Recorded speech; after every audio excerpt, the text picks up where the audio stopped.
Bismillahirrahmanirrahim. Assalamualaikum warahmatullahi wabarakatuh. Waalaikumsalam warahmatullahi wabarakatuh. Amin ya rabbal alamin. Ya, memang penyakit jantung itu pembunuh nomor satu menurut peneliti.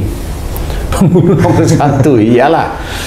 Ya, karena kalau jantungnya nggak bergerak, ya mati. Benar-benar. Nah, cuma saya memberikan analisa-analisa yang sebenarnya ini sudah saya terapkan di semua pasien yang terkena jantung, ya, alhamdulillah sangat banyak manfaatnya dan pulih istilahnya. Alhamdulillah. Dari mulai yang jantung koroner ada, ya, penyumbatan pembuluh darah, ada yang penyempitan pembuluh darah, ada yang tidak penyempitan, tidak koroner, tidak penyempitan, tidak penyumbatan. Bocor. Bukan, kalau bocor itu biasanya nggak sampai rasa tertusuk kalau bocor, ya, gitu, biasanya begitu. Dia hanya seperti tertusuk, sakit sekali, gitu, sakit sekali, itu infark. Jadi istilahnya serangan jantung. Itu sebenarnya infark itu sendiri pun ada infark memang serangan jantung tetap dari Allah Ta'ala, bisa diberi kesempatan untuk hidup. Karena dilihat oleh Allah Ta'ala itu orang ini masih ada manfaatnya walaupun sedikit gitu ya. Kalau sudah kayak bosmu itu waktu golf itu langsung ketusuk terus langsung mati mamanya, ya memang walaupun dia bos ya nggak manfaat aja. Langsung mukanya itu hitam, Ustaz, saya lihat. Malah hitam, Pak Ustaz. Oh, hitam itu? Ya, hitam. Oh, tensinya langsung itu naik itu, ya memang betul dinaikkan tensinya oleh Allah Ta'ala. Jadi banyak orang yang takut tentang jantung, termasuk saya juga, ya. Saya takut jantung saya tertusuk. Apa nih? Kayak lagu aja. Tertusuk duri jantung. Jadi intinya kalau jantung itu ada penyumbatan, berarti orang ini termasuk agresif. Maksudnya jantung penyumbatan tuh pembuluh darah di jantung Tersumbat. Iya, orang ini termasuk agresif. Oh, dalam hal apa, Pak Ustaz? Apa aja, agresif, ada ego. Bekerja agresif juga ya bisa, omong agresif ya bisa, semua bisa. Semua yang mengandung unsur ego, agresif, marah itu biasanya menutup. Biasanya insya Allah menutup. Jadi menutup itu ada yang sumbatan di pembuluh darah, itu nanti teman-teman dokter akan masang ring seperti untuk membuka, melebarkan ya? Untuk menjadikan normal aja. Ya istilahnya itu kalau jantung itu pembuluh darahnya itu mulai tertutup, mulai maksudnya itu tertutup, itu kan mirip seperti pintu lift aja. Jadi udah mulai menutup, cuma pintu lift kan cepat, gitu ya. Ini kalau jantung tutup lambat aja gini, lambat. Jadi belum nutup, nanti nutupnya ada jeda waktu. Nah, pada saat dikasih ring itu seperti kaki kita mengganjel lift itu, seperti itu. Jadi nggak jadi nutup. Itu akalnya orang untuk agar tidak menutup. Ya sebenarnya kalau dari sisi syariat, Allah itu memang mau ditutup di titik itu. Jadi ada makhluk Allah yang mempersiapkan untuk mengunci nanti. Nah itu mati nanti orang. Tapi oleh dokter pasanglah ring. Jadi pada waktu orang itu melakukan dosa lagi, begini nggak bisa. Nah nanti Allah akan mempersiapkan di titik yang lain. Tapi itu bukan untuk memperbaiki ya, hanya menghambat penutupan. Hanya menghambat aja. Seperti kalau ada orang mau masuk lift itu mau nutup itu kan terbuka hambat aja seperti dan itu. Semua itu juga diawali dengan rasa seperti tertusuk itu, Pak Ustaz, ya? Insya Allah seperti itu ya, rasa tertusuk itu kan sebenarnya ada proses ini barangkali ya, saya hanya mengkira-kira aja, menganalisa yang sering saya alami dari orang-orang yang kena jantung. Pada saat tertusuk itu memang bisa aja ada malaikat diutus oleh Allah Ta'ala melihat di jantungnya, kemudian banyak jin itu langsung masuk, dimasukkan di titik pembuluh darah jantung tersebut, kemudian juga di titik-titik tertentu sehingga rasanya itu nyeri. Nah, di jin yang masuk ke situ itu rasanya nyeri, jadi kayak ketusuk. Nah, itu tinggal nanti menurut saya ya Kalau memang malaikat itu hanya cuma cukup di situ perintah Allah Ta'ala, jadi orang ini masih kelihatan ini, dia mau tobat, imannya cukup lumayan, dia mau tobat, istrinya itu mendoakan baik, ibunya masih hidup, itu kan dilihat oleh Allah Ta'ala, sehingga dia pada waktu itu kolaps, waktu infak, kemudian dia masuk rumah sakit, diringnya ini masih kelihatan manfaat. Tapi kalau dia tidak bisa berubah ya selesai nanti akhirnya.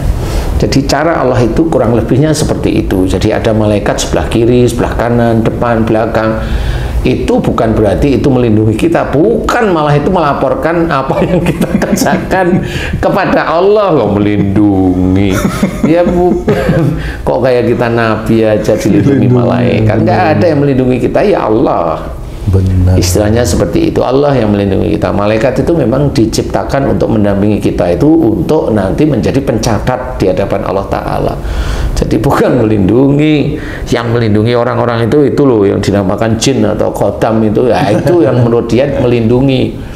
Nah kalau dia menurut dia khodam itu melindungi dia, nah itu mulai syirik itu namanya. Dia meminta perlindungan bukan kepada Allah tetapi kepada khodam. Itu syirik jelas sekali. Makanya di sini tidak boleh, sebagai seorang muslim jangan lakukan itu, kan gitu ya. Minta pertolongan pada jin, jangan lakukan itu syirik itu ya, perbuatannya namanya musyrik. Nah disitulah kita harus pahami kenapa ada penyumbatan pembuluh darah itu, karena ada ego. Seorang yang ngomong pengen menang sendiri itu ada ego, tetap nanti ada jantung itu menyumbat. Menang sendiri, ada kejengkelan, ada marah kalau nggak cocok dengan dia, seperti itu. Nah itu biasanya dialami oleh pejabat-pejabat yang arogan, emosional. Nah, nanti sakitnya nomor satu kalau nggak jantung, ya gula darahnya tinggi. Nah itu harus diselesaikan. Kalau secara medis ya begitu, diring, ada 3 ring, 4 ring dan sebagainya, seperti itu. Coba minta ringnya itu dari titanium. Kan bagus itu ya, mahal ya. Caranya menyelesaikan itu adalah bagaimana caranya? Nah ini tobatnya, ya tobatlah. Kalau mau saya cerita, ada egois, mohon ampun tentang egois sehari-hari di kantor, di rumah tangga. Ada marah, mohon ampunlah tentang marahnya, baik itu di rumah dengan istri, khususnya kalau penyakit jantung itu persentase besar laki-laki yang kena. Perempuan ada tapi sangat sedikit, persentasenya kecil, tapi ada, tapi nggak banyak. Yang paling banyak laki-laki, karena itu ada muncul egois, arogan, emosi, marah. Kalau perempuan kan marahnya ada yang hanya ngomelin suaminya aja, kan gitu, nggak marah beneran gitu. Walaupun ada wanita yang marahnya nempeleng, ada. Mohon ampun lah di titik-titik itu. Ada marah di dalam keluarga. Kalau umurnya baru 45 kena jantung, berarti insya Allah ada hubungannya dengan ego dengan marah tersebut itu dengan orang tuanya. Minta maaflah dengan orang tua setiap hari untuk agar nanti yang menutupi pembuluh darah itu gripis, apa namanya? Gripis itu apa namanya? Terkikis. Nah, itu Allah kok nanti mohon ampun terus, minta maaf pada orang tua, mohon ampun pada Allah setiap kali kita sholat, mohon ampun terus minta maaf pada istri kalau kita sering memang arogan, egois dengan istri, marah dengan istri. Seperti itu sebenarnya. Jadi itulah amalan. Jadi diperhatikan ya, amalan untuk menjadikan jantung koroner hilang itu, perhatikan ini rahasia ini. Berarti sekarang temanya amalan ya. Amalannya adalah tobat kepada Allah Ta'ala. Itu amalannya gitu. Tentang apa? Arogannya, egoisnya, marahnya, kekakuan dan seperti itu. Itu mohon ampun kepada Allah, minta maaf pada istri, atau minta maaf kepada orang tua kalau masih muda ya.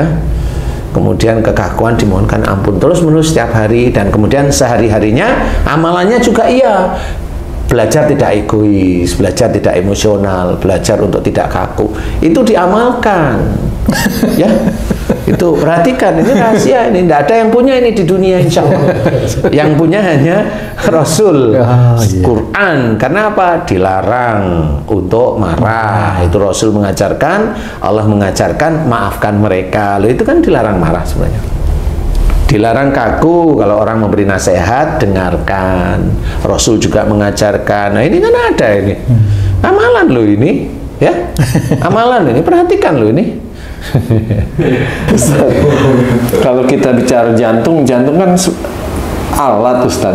Alat pompa darah nih. Yang kita bahas sekarang adalah alatnya ini bermasalah apa enggak gitu, karena pembuluh darah di jantung itu.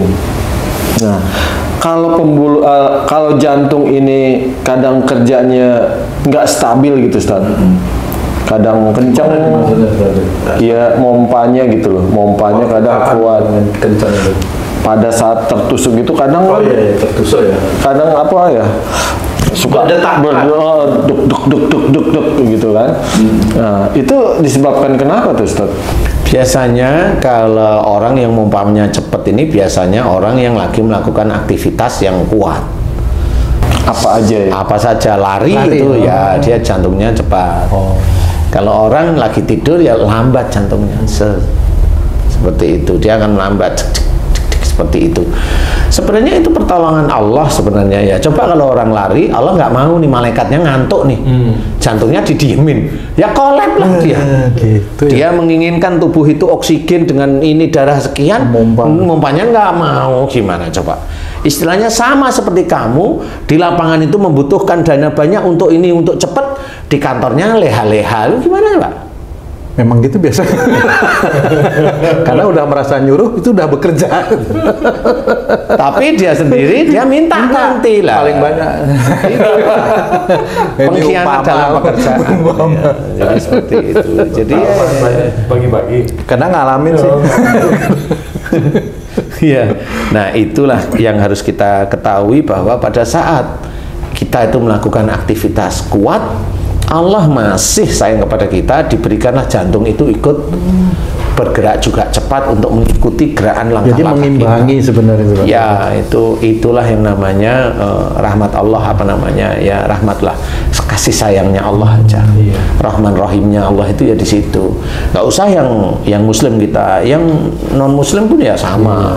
Makanya malah orang non muslim itu malah jago-jago olimpiade kan gitu. Yang muslim ya jago-jago sholat aja lah. Karena nanti kalau kata-kata ustadz itu kalau di sana nggak tanyain kamu juara olimpik berapa kali, nggak tahu ya, nggak pernah ya. Iya, iya benar loh. Jadi seperti itu, tanyain sholatnya pasti. Ya toh? Kalau sholatnya bagus, insya Allah amalnya bagus semua. Nggak tahunya dia sholat tapi dolim sama istrinya, loh kan nggak ketemu. Dia sholat tapi korupsi, ya kan nggak ketemu. Betul. Yang penting sholatnya, ya nggak bisa. Itu bukan masing-masing, Ustaz. Sholat dapat amal, korupsi dapat dosa. Ya, memang masing-masing. Makanya kalau orang masih berpegangan bahwa sholatnya itu yang dihitung, yang lain nggak, ya kamu salah yang seperti itu. Karena gitu. itu menjadi pengurang nanti itu minusnya. Sebenarnya sholatnya dianggap baik itu kalau istilahnya yang penyusunnya itu baik. Baru nanti baik semua. Makanya inna sholata tanha anil fahsya'i wal munkar. Sesungguhnya sholat itu mencegah dari perbuatan keji dan mungkar. Pada waktu sholat. Nah, kalau pada waktu sholat ya nggak akan nusuk orang kan gitu. Selesai sholat ya bisa nusuk orang. Salah pengertian ini. Selesai sholat aja bisa aja ngomong aneh-aneh. Yuk sholat dulu ya, kita sholat isya dulu ya. Gitu. Habis ini kita gitu. ngitung lagi. Ngitung lagi. Gitu. Sama. Ya iya sama aja. Nah, disitulah sebenarnya banyak kekurangan orang Islam itu di situ. Jadi dianggap hanya sholat saja, bukan.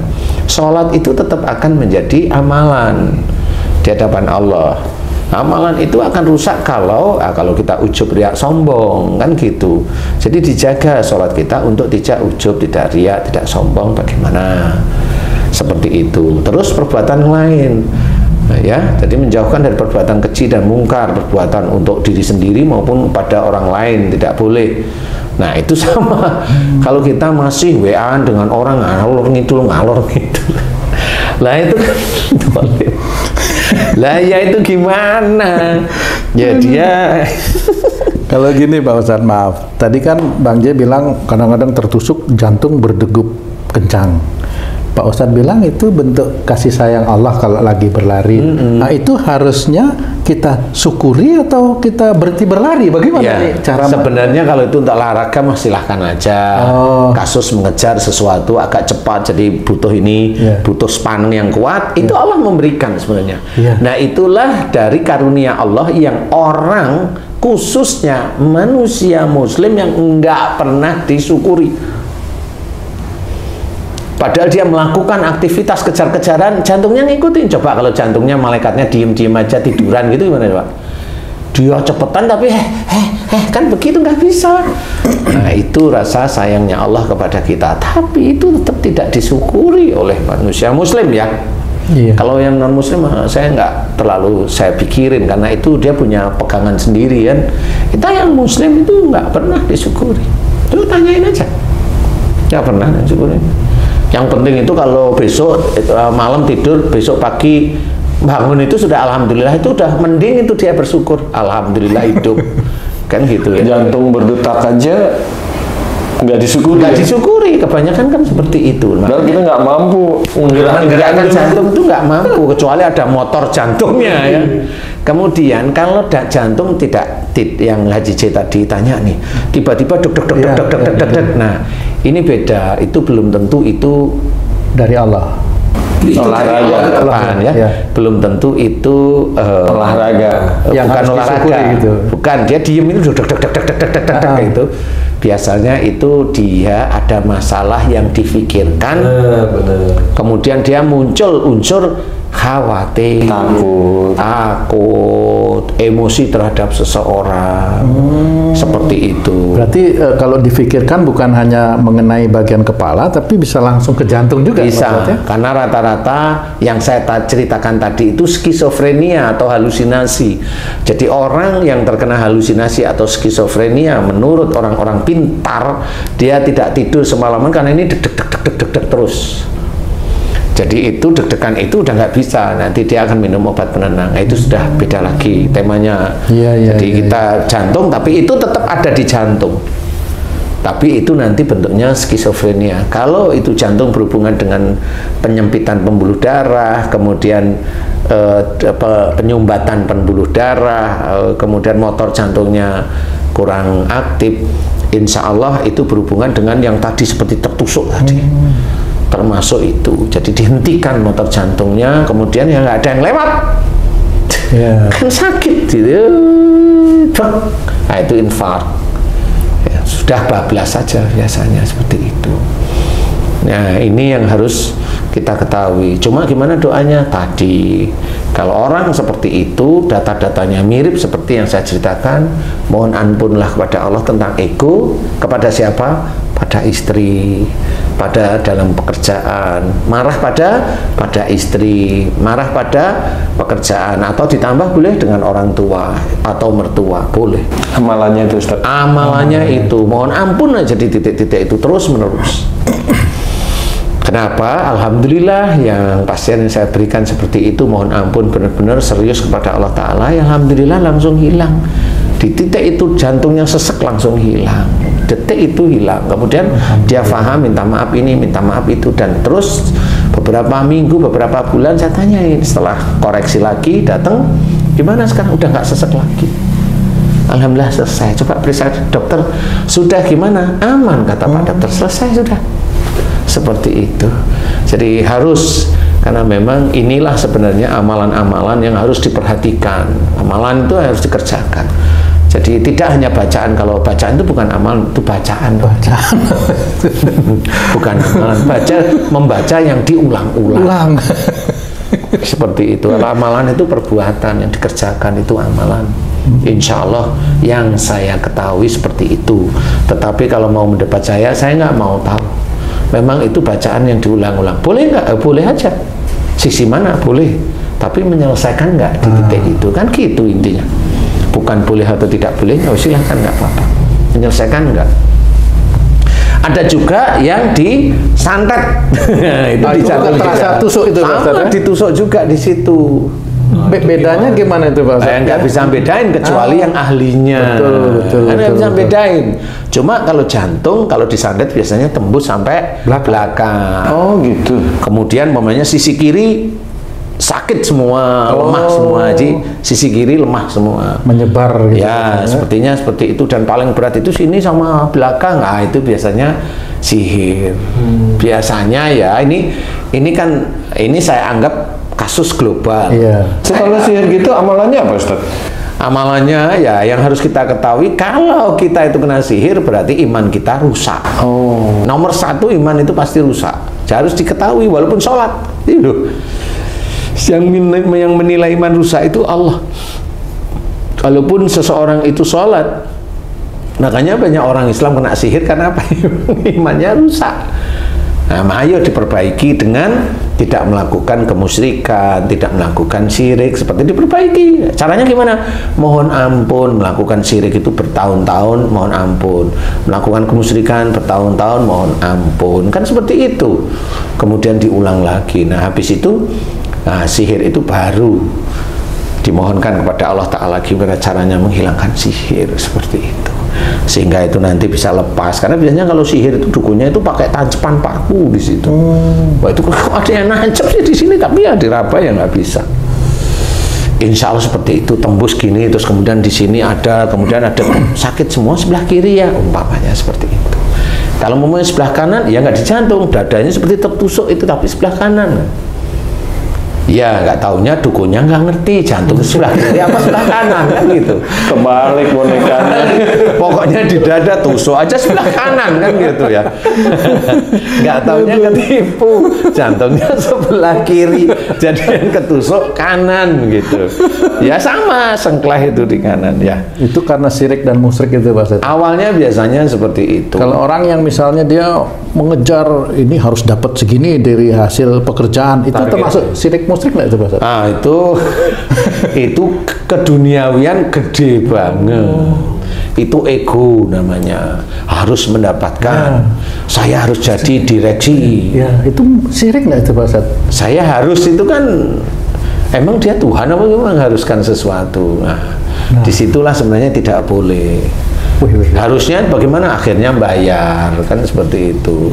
Di segala cara, dengan segala cara dia lakukan. Yang seperti itu mudah kena santet. Ini maaf ya Pak. Ya, mudah ya Pak. Mudah. Waduh. Apalagi dia sudah ngerasain harta yang haram. Untung saya nggak jadi direktur. Direkturnya direktur yang baik lah. Loh, tapi memang bener loh ini. Untung saya nggak jadi direktur. Kalau boleh saya nambahin, sebenarnya direktur di atas kamu itu juga nggak suka sama kamu tuh. Jadi kamu tidak diangkat, bukan dipromosikan namanya. Ya, bener. Dia kena jengkel sama kamu gitu loh. Aduh, disuruh ambil itu efisiensi, nurut sih kamu, tapi sebagian kemana ya? Karena banyaknya nggak nurut. Ya. Allahu Akbar. Ya, intinya adalah kalau jantung tadi doanya seperti tadi. Jadi mudah-mudahan ini bisa menjadi manfaat bagi teman-teman saudara-saudara yang kena penyakit jantung. Amin. Ya, bisa meredakan lah paling tidak. P3K, apa P3K itu? Pertolongan pertama pada sakit jantung, ya benar. Pertolongan pertama pada P3SK, SD. Pertolongan pertama pada sakit jantung ya. Iya, tapi kalau bisa, kalau sebelum jadi sakit jantung ya sudahlah, mulai berubah. Ini perhatikan ya, ini rahasia. Preventif ya. Iya. Dari tadi rahasia terus, tapi dikasih tahu Pak Ustaz. Jadi bukan rahasia lagi. Ya nggak apa-apa, kalau punya ilmu itu kan harus ditularkan. Amin. Daripada nanti ditanyain sama malaikat besok di akhirat, kamu udah ngerti ilmunya, diem aja kan gitu. Salah lagi saya, makanya ditularkan. Makanya saya bilang, perhatikan ini rahasia. Kenapa rahasia? Karena nggak ada orang yang tahu. Cuma kenapa diberikan? Ya ini saya sumbangkan aja, biar orang itu ngerti. Oh, sebenarnya egois itu nggak boleh, sebenarnya marah itu tidak boleh, arogan tidak boleh, kekakuan itu tidak boleh, seperti itu. Bukan yang disebarkan ilmu cara mengalahkan lawan, bukan itu maksudnya. Ilmu cara mencari apa namanya itu lebih. Ya, ini itu malah ilmu yang salah. Tetap ini syariat diajarkan oleh Rasulullah Muhammad SAW yang harus kita kerjakan, yang memang banyak dari saudara-saudara kita itu belum paham. Jadi harus dikerjakan, disebarkan. Karena apa? Karena memang orang kalau udah sakit jantung ke rumah sakit. Nah, kalau nggak ingin sakit jantung, jangan marah, jangan egois, jangan kaku, jangan arogan kepada istri, suami, dalam pekerjaan, orang tua dan sebagainya. Belajar. Ini rahasia. Rahasia lagi. Wallahu a'lam. Iya.